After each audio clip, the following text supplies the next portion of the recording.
Well, there's not much finesse when it comes to the food. I shouldn't say it that way. The food is very, very spicy, very hot and spicy. You'd probably burn your mouth the first few times you try it, because they use a lot of the red cayenne pepper, a lot of strange flavors or different flavors than what we might be used to here. Pickled things like pickled radishes. You can imagine pickled radishes, okay? That's kind of good. And then pickled radishes soaked in red cayenne pepper. You can really get a charge out of that. So it's very different. It's a different flavor, yet it takes a while to get used to. And we all enjoy it, but it's taken some time to get used to. In our school cafeteria, we can choose either Western menu or Eastern menu, Korean menu. And I would say by now, we almost always get the Korean menu. It's healthier, it's good food, but it took a while to get used to. Some people say, well, don't they use the Chinese alphabet? Well, no, it's the Korean alphabet. It's created around 700 years ago. It has 24 characters. It's actually quite simple compared to Japanese or Chinese. It's quite easy to learn, at least to read the letters and the sounds and so forth. We know a little bit of Korean. All of our teaching and all of our classes are in English in school, so we don't need to know that much, but we're learning to get around the taxi or in the marketplace or 안녕하세요, 감사합니다, whatever, hello, thank you. It's all to be polite, and we're going to continue to learn. But it isn't a real impetus upon us to learn as quick as possible. So, in recent history, many of you would know about the Korean War. Canada took part in the Korean War on behalf of the United Nations. And a lot of people don't realize, though, that it never ended in a peace treaty. It just ended in an armistice or a ceasefire. So all these years, technically, these two countries are still at war. And every now and then something flares up, something happens, and there's a big kerfuffle, and then, well, things kind of settle down again. A lot of times there's a big concern here in the West, but in the East, they kind of take it in stride to some degree. We have friends who lived there for 14 years, and they said, well, every spring there's kind of like a saber rattling. It's almost like a ritual. Every spring there's a big war of words for a while, and then things calm down again. Sometimes in the fall there's another thing that happens, and they all calm down for the winter time. Then the spring it happens again. So they saw it over and over again. I don't want to minimize it. It's just that it's a matter of, it's a case to pray for them. But it's something that people have seen for a long, long time. If you were to go to the demilitarized zone, or sometimes called the DMZ, you would find there's a strip of land right across the peninsula, right across from East Sea to the other sea, and that's 4 kilometers wide. And that is a very, very heavily guarded, highly militarized region. And there's about 2 million soldiers along that border. So, yes, that's a serious matter. There's always a concern that something can happen, but they've seen it for a long time, used to it. This is a building at the DMZ here, and actually the soldiers on our side are in South Korea, and the far side that's North Korea. And if you go into that building, you'll find a large wooden table, and that is the table where they signed the armistice back in 1953. And one side of the table, South Korea. The other side of the table, North Korea. So as tourists go in there, people all want to stand on the other side, just to say they've been to North Korea. They've only been about 3 feet. But anyway, so one tour will go in, and they get out, and the tour will come from the north, and they'll go in. But it is still a very tense place, and it's quite an experience to go there. North Korea, you've heard about in the news. Some things happened in the last 6 months or so. There was a change in leadership. There was an attempt to launch a satellite, and they've done a lot of other things in the military. They really put all their money into the military in the north. It's a very, very poor country, and it's kind of like a throwback to the old Stalinist countries in Russia or Eastern Europe. Young people spend, many years in the military. So young women even, 2 years in the military. And we're also praying for this new leader, Kim Jong-un, in the center there. He's probably about 30 years old. He's supreme leader, and it's a nuclear-armed state. Well, what's going to happen in the years to come? He was educated for a couple of years in Switzerland, so people are hoping that he's had a little bit of a taste of other kinds of ways of doing things, and will try somehow to loosen up what's happening in that country and make things more free. So that's what we're praying for. We're praying for Kim Jong-un and praying for the North. We believe God has a plan for them. A lot of people don't know that back in 1903, 1904, there was a major revival that took place and swept across North Korea. And at one time, there were 3,000 churches in North Korea, while there was only about 300 in the south. It was called the Jerusalem of the East, the Pyongyang, the capital. It was called the Jerusalem of the East, but then the Japanese took over, and the church was squelched and began to grow a great deal in the south. And we're praying for the north. We're praying for things to change. And I hope you'll join with us in prayer. Current situation is kind of a bit of a stalemate. You know, some people worry about things happening, refugees streaming across the border. China worries about that perhaps more than anyone else. Something like a Libyan situation happening. But God can bring transformation. So, where do we fit into everything? Well, in the south, people just carry on with life. They've got lots of things to do. You can see they're joining the beach there with all their McDonald's umbrellas. And it's a big, big, busy city. You know, it's just the south is a totally different world than the north.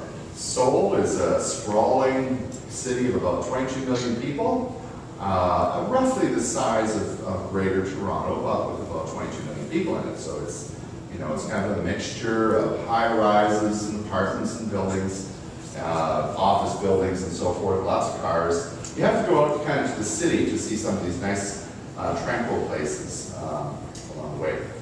So we don't live too far away from the very center of Seoul, which is that little mountain with that tower on it. And I'll show you a map here so you can see where we're at. Give it a moment.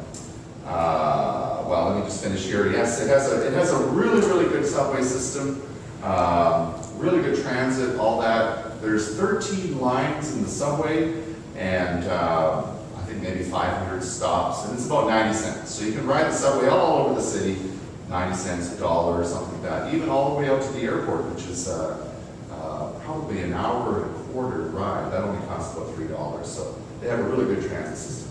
So we live in the center of Seoul, very close to that tower, and in apartments that the school has for teachers, not only the teachers living there, but teachers, a number of families live in this block.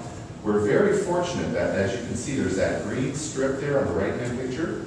That green strip is just inside our apartment compound area, whatever, and that it's kind of rare to have that many trees and everything right close to apartments. We consider ourselves very blessed, and certainly after living in Honduras, which was all lush and green, we're really thankful for that. There's lots of parks close by, but first let's go to the school. Yongsan International School of Seoul is a member of the Network of International Christian Schools. It's an international school, but it's a Christian school. And in the spring, of course, lots of beautiful plum blossoms and cherry blossoms and so forth.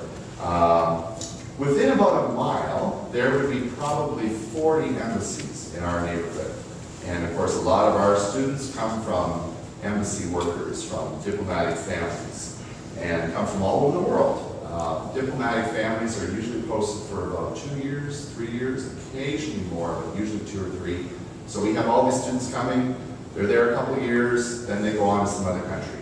One of my students the other year was Marcia. Marcia was born in Angola, lived in Germany, lived in Mexico, lived in the United States, and now is in Korea.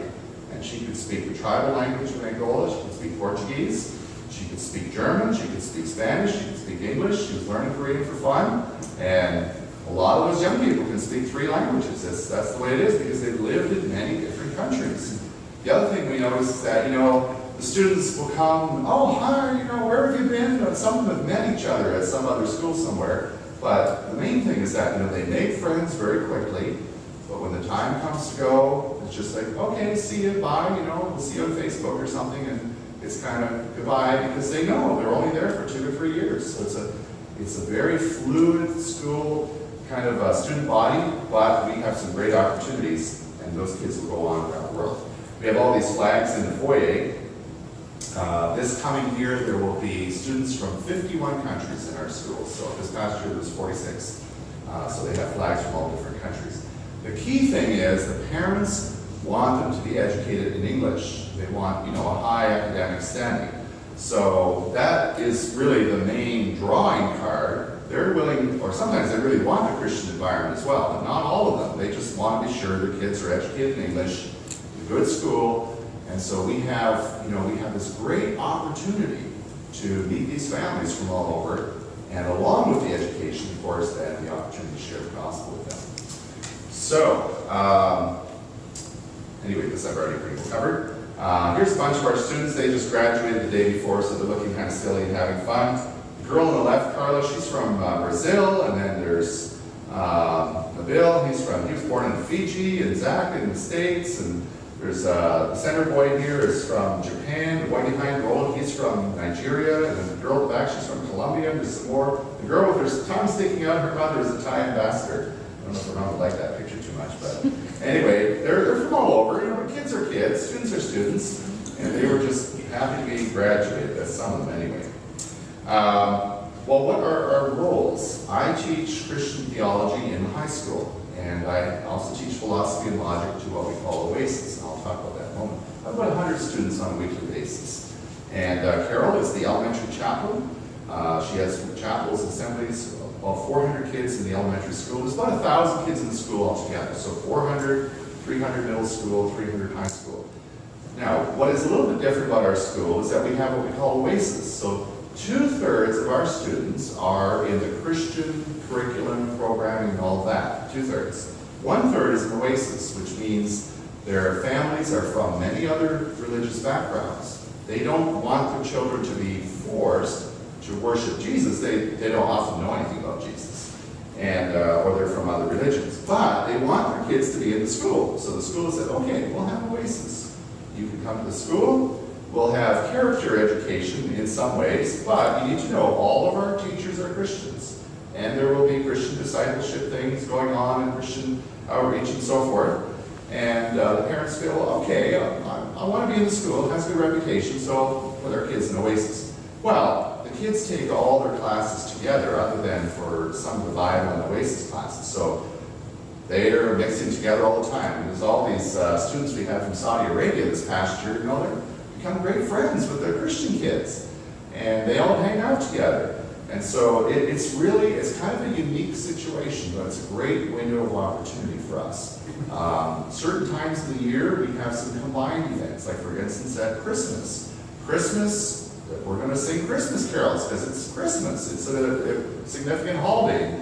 And our church, or our school is a Christian school. So here, last year, I remember coming to the Christmas program, and there's these little kids from Saudi Arabia. They're singing Christmas carols. Their parents are all clapping for them because, hey, you know, parents always clap for kids, right? So it's kind of unique. Oasis is kind of a intermediate step into our culture, but it gives us lots of opportunities then to rub shoulders, make friends, do things together. And I really believe those students have heard the gospel and will be taking the seeds that are planted with them. The Saudi students, there was about 20 of them, Saudi Arabian students. They were there for 2 years with the oil company, working in Korea. Their parents were with the oil company. And then they went back to Saudi Arabia this summer. So what will they remember? What will they take with them? It'll be interesting to see. We certainly became friends with them.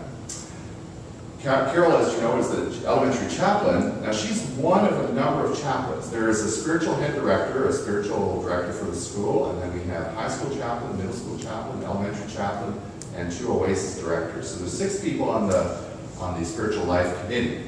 And Mr. Birmingham is the head. He kind of coordinates all those. These others have their own roles and responsibilities. This year, Carol, we'll just run through quickly what she did. There, she was focused on the way of the wise, what the Bible says about Jesus, wisdom, foolishness, all kinds of different themes that way. This was at Easter time when we're having the Easter program. We're very fortunate. We have a nice new building. The school is pretty large, and this is the character or Oasis side of things. A bunch of little kids there. And, you know, they learn a lot of virtuous things, honesty and being faithful in different ways and so forth. But I would not say that it's not specifically an evangelistic program, but it's kind of a foundation upon which teachers can kind of build and point them to other things and answer questions when students have questions.